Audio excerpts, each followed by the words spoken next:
Кыргызстандын мурдагы президенти Курманбек Бакиевдин Нооруз майрамына карата кыргызстандыктарды куттуктоосу.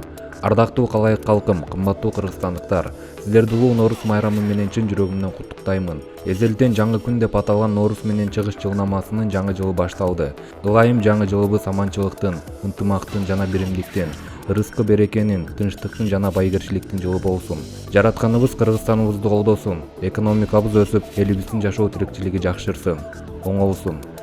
Ар кандай кырсыктардан, апааттардан алыс кылсын. Жаңы жылыбызда ата-бабаларыбыздын байыртан келаткан тилектери ишке ашсын. Курманбек Бакиев, 21 март 2022 жыл.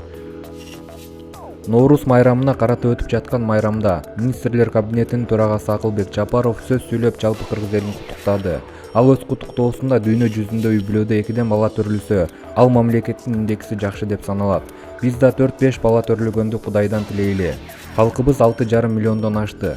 Дагы бир айкөл манас төрүлсүн деп жакшы тилектерин жашырган жок.